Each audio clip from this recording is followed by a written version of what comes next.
Welcome back, everybody. How you doing? Well, I'll tell you what. I've seen pictures now of the 2022 Bass Tracker Classic, what have you. Got what looks to me like some sort of a cream-colored carpet and a white paint job from the picture I saw. I couldn't tell. I saw another picture that somebody took like at a venue, and it kind of looked tan, the boat. So I don't know if it's white. Cool. People that have the painted boats, I see a lot of people asking where to buy the paint, touch-up paint. So, you know, I'm kind of glad I don't have a painted boat, because that is a problem. I have a buddy that's got a 175 in Tucson, and it seems like anytime he gets near a stick or a dock, it chips the paint. So, I don't know. The reason I'm talking about this is somebody asked me, would I buy the new model boat? The honest answer is no. Why? Well, because I have one, the same boat, minus 10 horsepower. So whatever about the horsepower, but it's the same boat. And it was 10 grand. Okay, this new one's about 17.5. And to me, that math for that boat doesn't make sense. There is a lot of boats out there for 17.5, or maybe just a skosh more. By the way, 17.5 turns into 20 grand real quick after tax, licensing, etc. So if you bought the bottom line here is there are so many used Heritages through Classic XLs and the painted ones that I don't know why anybody's paying retail.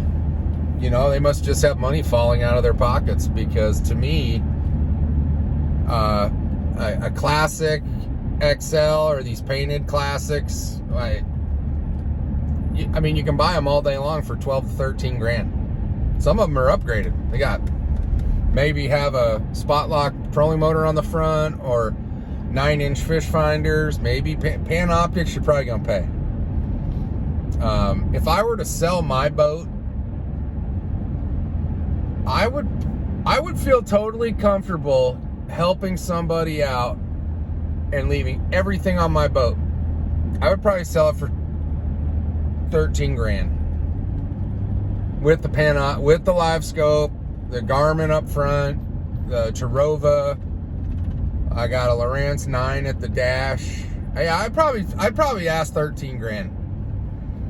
And I probably wouldn't take less than 12.5. And that's just me. Otherwise, I keep it. The boat's paid for. So I don't need to sell it. But, you know, if somebody brought me 13 grand, I'd probably sell it, because there is a vision here and a reason. But, you know, I don't think that these new, you know, the pricing is just out of control, but it's everything. It's not just boats, it's cars, it's food, it's gas. We're in such an inflation right now that it's probably best to sit back and wait.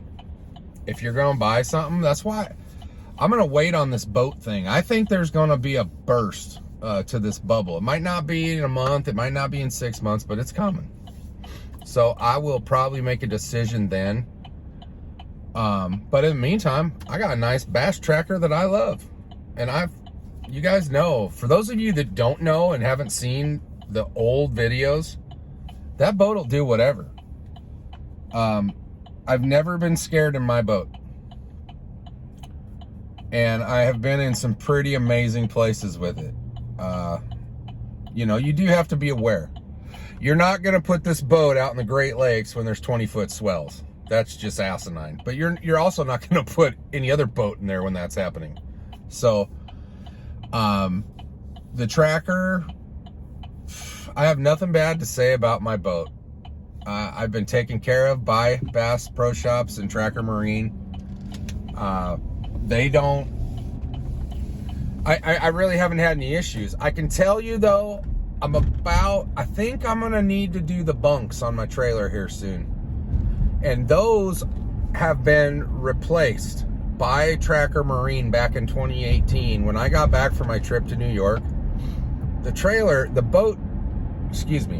bunks on the trailer stuck out about 3-4 inches past the boat on the rear. So what happened is when I got home, like the bottom of the boat dug a groove in it and all the way down to the wood. So I called the guys in Mesa when I was living in Arizona, and they got it in and had it fixed same day. Or no, excuse me. I'm sorry. That took 2 days. I dropped it off. I picked it up. I had to work, so I ended up going back and picking that boat up later. The thermostat's the one that took 1 day. Like, I dropped it off, picked it up a few hours later. They called me, and I don't know if you guys, there's a video about it, but I had a huge baggie of what looked like pencil shavings that were all caked in that thermostat. And other than the thermostat and that bunk issue, I have had no warranty issues with this boat. Now, I'm reserving something for you guys all know about the top cap of the boat peeling, and if you want to take your boat in and see it next year, go for it. I couldn't do that. Y'all, like that, this happened right before the US Open, like literally 10 days before it. So taking it to Bass Pro was not an option. But the guy that welded it, I haven't had an issue since, and it's been pretty rough out here lately. It's been windy, white cappy, and I pushed the boat just to see if that guy's weld would hold. And so far, so good. So, who knows? But like I said, guys, people ask these questions of me all the time. Like, would you do this? Would you buy this? And I don't think I've been vigilant enough about answering those questions. So, as far as the 2022 Bass Tracker Classic, the 50th anniversary model, I would, if it was my money, I would find a used one. There's enough of them out there. I've seen some out there with like 8 hours on the motor. That's brand new. It's broke in. You don't have to do anything. You could grab that boat and go straight to the lake. You don't have to putt around for a day. You can actually just go fish. So, I don't know. Hope you guys are doing great. I'll see everybody on Sunday, 6 p.m. Central, this Sunday, April 24th. We're going to give away that Shimano SLX reel. We're going to have a couple beverages and talk about a lot of things. So for those of you that are going to be there, bring your questions or your ideas or things you want to think about and talk about, and we'll do that. It'll be fun. I guarantee it. So have a great day. Have a great week. I'll see you guys very soon. Take it easy, and thanks for watching.